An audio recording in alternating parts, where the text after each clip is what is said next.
مگر ہم نہیں جانتے کہ آپ کے سوا ان میں سے کسی نبی کو اللہ نے ان کی حکومت کی مدت اور ان کی امت کی مدت کا علم دیا ہو۔ اس کے بعد وہاں بیٹھے سبھی یہودی آپ پر اعتراض کرنے لگے۔ اسی دوران ابو یاسر بن اخطب کا بھائی اپنے ساتھی یہودی کی طرف متوجہ ہوا اور کہنے لگا، الف 1 لام 30 اور میم 40 یہ 71 سال بنتے ہیں، اور اپنے ساتھیوں سے کہنے لگا، کیا تم اس نبی کے دین میں داخل ہونا پسند کرو گے جس کی حکومت کی مدت اور اس کی امت کی مدت 71 سال ہے؟ پھر وہ رسول پاک صلی اللہ علیہ وسلم کی طرف متوجہ ہوا اور کہنے لگا، اے محمد، کیا اس کے علاوہ بھی کچھ ہے؟ حضور فرمانے لگے، ہاں۔ اس نے پوچھا، کیا؟ آپ نے فرمایا، الف لام میم۔ آپ نے فرمایا، الف لام میم صاد۔ یہ سن کر وہ کہنے لگا، اب تو یہ زیادہ طویل مدت ہے، الف 1 لام 30 میم 40 اور صاد 90، اور یہ 161 سال بنتے ہیں۔ وہ آپ کی طرف دوبارہ متوجہ ہوا اور کہنے لگا، کیا اس کے علاوہ بھی کچھ ہے؟ حضور فرمانے لگے، ہاں۔ اس نے پوچھا، کیا؟ آپ نے فرمایا، الف لام میم را۔ یہ سن کر وہ کہنے لگا، یہ تو اور بھی زیادہ طویل ہے، الف 1 لام 30 میم 40 اور را 100، اور یہ 171 سال بنتے ہیں۔ اس کے بعد وہ کہنے لگا، اے محمد، آپ نے ہماری مشکل اور بھی بڑھا دی ہے، یہاں تک کہ ہمیں کچھ سمجھ نہیں آ رہا، ہم جان نہیں پا رہے کہ آپ کو کیا عطا کیا گیا ہے۔ اور پھر اس کے بعد وہ یہودی وہاں سے چلے گئے۔ دراصل یہودی اس بات سے اچھی طرح واقف تھے کہ آپ ایک سچے نبی ہیں جن کے بعد اور کوئی نبی نہیں آئے گا۔ وہ آپ کی امت کے بارے میں بھی جانتے تھے، لیکن وہ آپ کی امت کی مدت سے انجان تھے۔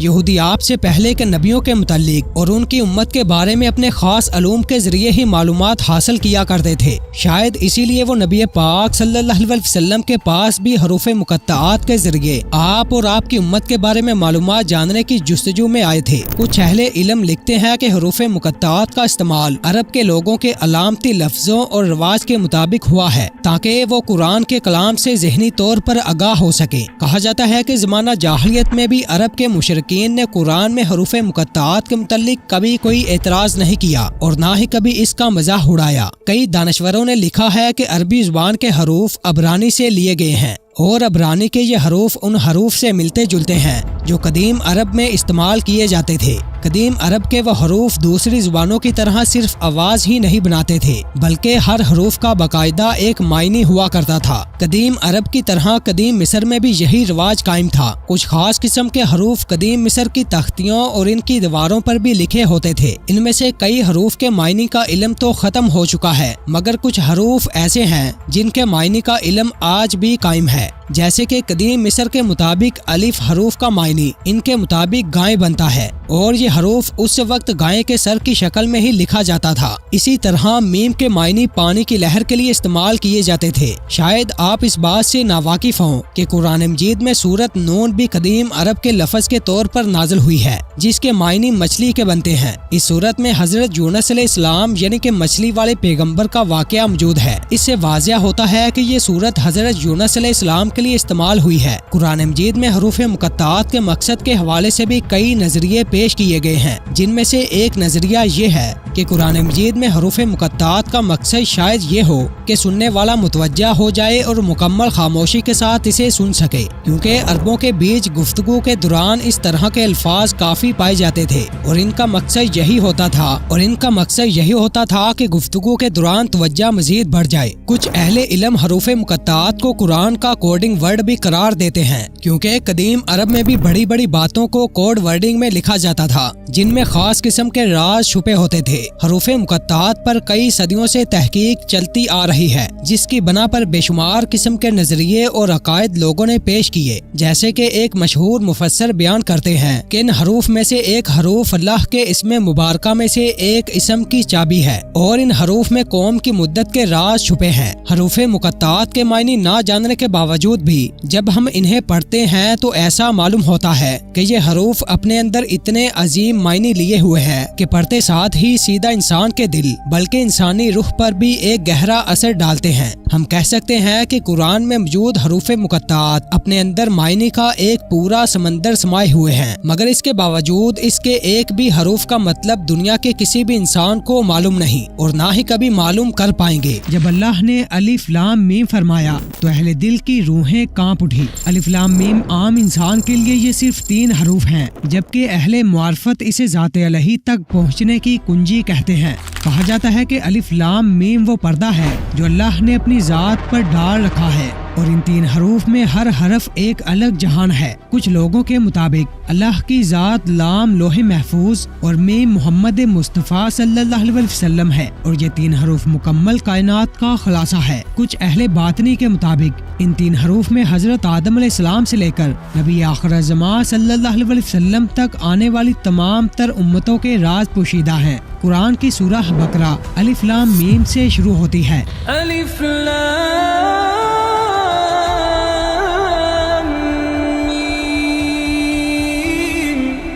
الف لام میم ذالک الکتاب لا ریب فیہ ھدی للمتقین، یعنی یہ وہ کتاب ہے جس میں کوئی شک نہیں اور تقوی داروں کے لیے ایک ہدایت ہے۔ اس آیت میں الف لام میم ایک روحانی کوڈ ہے، اور یہی آیت بتاتی ہے کہ یہ کوڈ کس پر آشکار ہوگا، یعنی کہ یہ راز صرف ھدی للمتقین پر ہی کھلے گا۔ اس لیے الف لام میم کو سمجھنے کے لیے سب سے پہلے متقین کو سمجھنا ضروری ہے، اور متقین کو سمجھنے کے لیے ہمیں 5 سینسری سسٹم کو سمجھنا ہوگا۔ سب سے پہلے سماعت یعنی سننے کی حس ہے۔ انسان 2 طرح سے سنتا ہے، ایک جسمانی سماعت اور ایک روحانی سماعت۔ خود کی اور دیگر لوگوں کی آواز سننا جسمانی سماعت ہے، اور اپنے وجدان اور روح کی آواز سننا روحانی سماعت ہے۔ یہ وہ سماعت ہے جو انسان کو مراقبہ، مکاشفہ اور محاسبہ نفس سے حاصل ہوتے ہیں۔ دوسرا حصہ ہے بصارت یعنی دیکھنا، یعنی اپنے قلبی نور سے دل کی آنکھوں سے چیزوں کو دیکھنا اصل بصارت ہے۔ تیسرا حصہ ہے چھونا یعنی محسوس کرنا۔ انسانی جسم میں جب کوئی درد یا تکلیف ہوتی ہے تو وہ ڈاکٹرز کے پاس بھاگتا ہے، وہ اپنی درد اور تکلیف کی دوا تلاش کرتا ہے، لیکن یہی درد کئی بار انسان کو اللہ سے جوڑ دیتا ہے۔ چوتھا حصہ ہے سونگنا۔ اس کا تعلق صرف عام خوشبو یا بدبو سونگنے سے نہیں، بلکہ اگر یہ بیدار ہو تو فرشتوں اور روحانی طاقتوں کی خوشبو بھی محسوس کرتی ہے۔ اور پانچواں حصہ ہے چکھنا یعنی ذائقے کو محسوس کرنا۔ یہ حس صرف سبزیوں، گوشت اور پھلوں کے ذائقے میں فرق نہیں کرتی، بلکہ یہ حلال اور حرام کے ذائقے میں بھی فرق کر لیتی ہے، اور اسے یہ ذوق اللہ تعالیٰ کی طرف سے ملتا ہے۔ انسانی جسم کو مد نظر رکھتے ہوئے ہمیں اپنی وجدان اور روح کی آواز کو سننے کی تربیت دینی ہوگی۔ سماعت کا شعور حاصل کرنے کے لیے ہمیں تفکر، تدبر، مراقبے اور مکاشفے سے گزرنا ہوگا۔ اس کے بعد ہم اپنے ارد گرد موجود روحانی آوازوں کو سن پائیں گے، اور آپ کے دماغ میں شعور کی ایک الگ کھڑکی کھلے گی۔ ہمیں فیصلہ کرنا ہوگا کہ ہماری آنکھیں صرف اس دنیا کو دیکھنا چاہتی ہیں یا ان جہانوں میں موجود روحانی مخلوقات کو دیکھنا چاہتی ہیں جو اللہ نے اپنے اولیاء کے لیے پیدا فرمائے ہیں، کیونکہ اللہ کی قدرت کو دیکھنے کے لیے صرف جسمانی آنکھیں نہیں بلکہ روحانی آنکھیں درکار ہیں۔ ہمیں اپنے دکھوں، تکلیفوں، پریشانیوں کو اللہ کی طرف جانے والی سیڑھی بنانا ہوگا۔ آپ جتنا پریشانی میں اللہ کو پکاریں گے، شعور کے نئے دروازے کھلتے چلے جائیں گے۔ آپ کو فیصلہ کرنا ہوگا کہ آپ کیا اسمیل کرنا چاہتے ہیں یا کیا سونگنا چاہتے ہیں۔ جب سونگنے کی حس لطیف ہو جاتی ہے تو انسان ہمیشہ خوشبو کو تلاش کرتا ہے، بدبو اور گندگی سے دور رہتا ہے، اور یہی خوشبودار ماحول روحانی قوتوں کو اپنی طرف کھینچتا ہے۔ یہی وجہ ہے کہ جب سونگنے کی حس بیدار ہوتی ہے تو انسان سینکڑوں میل دور آنے والی خوشبو کو بھی محسوس کر لیتا ہے، جیسے حضرت یعقوب علیہ السلام نے اپنے گمشدہ بیٹے حضرت یوسف علیہ السلام کے کرتے کی خوشبو محسوس کر لی تھی۔ یوسف کی خوشبو آ رہی ہے۔ آپ کو فیصلہ کرنا ہے کہ آپ نے حلال کھانا ہے، کیونکہ حلال چیزیں آپ کی روح کو طاقت دیتی ہیں، جبکہ حرام چیزیں آپ کے نفس کو طاقتور بناتی ہیں۔ جب آپ اپنے اس 5 سینسری سسٹم کا شعور بیدار کر لیتے ہیں تو یہ وہ مقام ہے جس پر اللہ ایک حدیث قدسی میں فرماتا ہے کہ جب میرا کوئی بندہ میرا قرب حاصل کر لیتا ہے تو میں اس سے محبت کرنے لگتا ہوں، اور جب میں اس سے محبت کرنے لگتا ہوں تو میں اس کے کان بن جاتا ہوں جن سے وہ سنتا ہے، اس کی آنکھیں بن جاتا ہوں جن سے وہ دیکھتا ہے، اس کے ہاتھ بن جاتا ہوں جن سے وہ پکڑتا ہے، اس کے پاؤں بن جاتا ہوں جن سے وہ چلتا ہے۔ اگر وہ مجھ سے کچھ مانگتا ہے تو میں وہ ضرور عطا کرتا ہوں۔ اور یہی وہ مقام ہے کہ جب انسان کے اندر اس کے تمام شعور میں تقویٰ داخل ہو چکا ہوتا ہے اور وہ اپنے کان سے حقیقت کی آواز سنتا ہے، ظاہری نظر کی بجائے روحانی نظر سے دیکھتا ہے، اور اس کے روم روم میں اللہ کی رضا سما جاتی ہے، حتیٰ کہ یہ انسان ھدی للمتقین میں شامل ہو جاتا ہے، کیونکہ وہ دنیا کی تمام لذتیں اور محبت اللہ کی محبت کے لیے ترک کر دیتا ہے۔ اور جیسے ہی یہ انسان ہدی للمتقین کی منزل تک پہنچتا ہے تو قرآن کے یہ راز اس پر کھلنے شروع ہو جاتے ہیں اور اس کو اللہ کی طرف سے ہدایت ملنے لگتی ہے، کیونکہ یہ کتاب جسے قرآن پاک کہتے ہیں یہ متقین کے لیے ہدایت ہے۔ یہی لوگ علم کے سمندر میں گوتزن ہوتے ہیں اور شریعت، طریقت، حقیقت، معرفت کے راستوں سے گزرتے گزرتے دیدار الہی تک پہنچ جاتے ہیں، اور الف اللہ میم میں چھپے رازوں، جہانوں اور ہزاروں راز انہی متقین میں کھلتے ہیں۔ ان لوگوں کو علم الیقین عطا کیا جاتا ہے، جس کا ذکر سورہ تکاثر میں ہے۔ اللہ فرماتا ہے کاش تم علم الیقین کے ساتھ جانتے۔ علم الیقین کے بعد عین الیقین آتا ہے، جس کا ذکر بھی سورہ تکاثر میں ہے، پھر تم ضرور اس کو دیکھو گے یقین کی آگ سے۔ عین الیقین کے بعد انسان حق الیقین کی منزل تک پہنچتا ہے، جس کا ذکر سورہ الواقعہ میں ہے۔ یقیناً یہ ہے سچا یقین، یعنی کہ ایسا یقین جو وہم و گمان سے آزاد ہو، جس میں سچائی، روشنی اور روحانیت شامل ہو۔ یہ وہ مناظر ہیں جو وہی لوگ دیکھتے ہیں جو متقین ہوتے ہیں، جو لیلۃ الالف، قدر اور دیگر مقدس راتوں میں نازل ہونے والی اللہ کی تجلیات کو محسوس کرتے ہیں، نور الہی کے پیغامات کو سنتے ہیں، ان راتوں کا ذائقہ چکھتے ہیں، ان راتوں کو محسوس کرتے ہیں جو ہزاروں مہینوں سے افضل ہے۔ یہ لوگ نور الہی کے تجلیات کو نہ صرف سنتے ہیں بلکہ چھوتے ہیں، محسوس کرتے ہیں، سونگتے ہیں اور حتیٰ کہ چکھتے بھی ہیں، اور اللہ کی طرف سے جو لباس انہیں عطا ہوتا ہے وہ تقویٰ کا لباس ہے جو صرف اور صرف اہل یقین کے لیے ہے۔ اور الف لام میم جو قرآن کی افتتاح میں موجود ہے، اس کا راز صرف ان پر کھلتا ہے جن کے پاس تقویٰ ہے، وہی ان حروف کا مطلب بیان کرنے کے قابل ہوگا، کیونکہ الف لام اور میم کی چابی صرف متقی کو فراہم کی جاتی ہے۔ الف عزت اللہ ہے، یعنی کہ اللہ کی عزت جو تمام تخلیقات میں سمائی ہوئی ہے اور تمام مخلوقات سے پہلے موجود تھی۔ اللہ فرماتا ہے کہ میں چھپا ہوا خزانہ تھا، میں نے چاہا کہ پہچانا جاؤں تو میں نے مخلوق کو پیدا کیا اور انہیں اپنا تعارف کروایا۔ لام لسناس الحق ہے، یعنی حق بولنے والی زبان۔ اللہ تعالیٰ جب بھی پہچانا جائے گا وہ لسان الحق کے ذریعے ہی پہچانا جائے گا، کیونکہ کسی کو براہ راست اللہ تک رسائی نہیں ملتی، اور یہی لسان الحق نبی محترم صلی اللہ علیہ وسلم کی زبان اقدس ہے، کہ جس زبان مقدس سے قرآن بھی نکلا اور حدیث بھی۔ اللہ فرماتا ہے کہ رسول کریم صلی اللہ علیہ وسلم تب تک گفتگو نہیں فرماتے، یعنی وہ جو کچھ بھی فرماتے ہیں وہ اللہ کے حکم سے فرماتے ہیں، وہی لسان الحق ہے۔ اگر وہ اللہ کا تعارف نہ کرواتے تو آج معرفت الہی تک کوئی بھی نہیں پہنچ سکتا تھا۔ اس لیے الف لام میم اور میم میں لام بنتا ہے کہ اگر اللہ تک پہنچنا ہے تو لام سے گزرنا ہوگا۔ رسالت معاب صلی اللہ علیہ وسلم فرماتے ہیں کہ میں علم کا شہر ہوں اور حضرت علی اس کا دروازہ ہے، تو علم الیقین، عین الیقین، حق الیقین تک پہنچنے کے لیے علم کے دروازے سے گزرتے ہوئے علم کے شہر تک پہنچنا ہوگا۔ اس الف لام میم اور میم سے وہ عظیم علوم کھلتے ہیں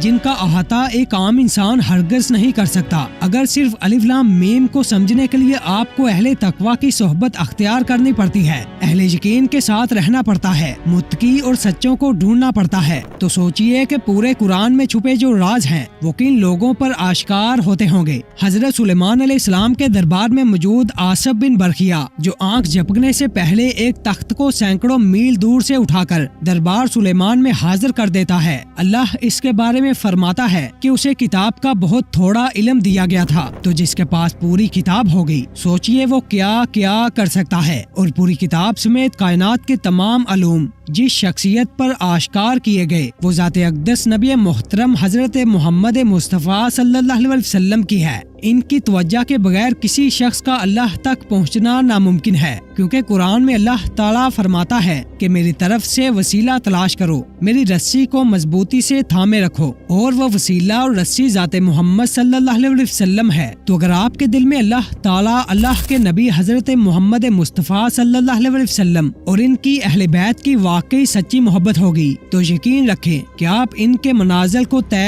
کر لیں گے۔ دوستو، آپ نے دیکھا کہ الف لام میم جیسے چند حروف کے اندر کتنے بڑے بڑے راز چھپے ہوئے ہیں، لیکن سوال یہ ہے کہ کیا یہ راز ہر ایک پر کھلتے ہیں یا پھر صرف وہی لوگ ان حقیقتوں کو سمجھ پاتے ہیں جو واقعی اہل تقویٰ ہوتے ہیں؟ آپ کا کیا خیال ہے؟ کیا الف لام میم صرف ایک کوڈ ہے یا اس کے پیچھے پوری کائنات کے راز چھپے ہوئے ہیں؟ کیا انسان اپنی روحانی آنکھ، کان اور دل کو بیدار کر کے ان رازوں تک پہنچ سکتا ہے؟ اپنی رائے کمنٹ میں ضرور لکھیں، کیونکہ آپ کے خیالات ہی ہماری اگلی ویڈیوز کا حصہ بنتے ہیں۔ اگر یہ ویڈیو آپ کو معلوماتی اور سوچنے پر مجبور کرنے والی لگی ہو تو اسے اپنے دوستوں کے ساتھ شیئر کریں تاکہ زیادہ لوگ قرآن کے اس نور سے فائدہ اٹھا سکیں۔ اگر آپ چاہتے ہیں کہ ایسی ہی مزید ویڈیوز آپ تک پہنچتی رہیں تو چینل کو سبسکرائب کریں اور بیل آئیکن کو بھی دبا دیں۔ اگلی ویڈیو میں انشاءاللہ ہم قرآن کے ایک اور بڑے راز کو کھولنے کی کوشش کریں گے۔ تب تک کے لیے اللہ حافظ اور قرآن کے نور میں زندگی گزارنے کی کوشش کریں۔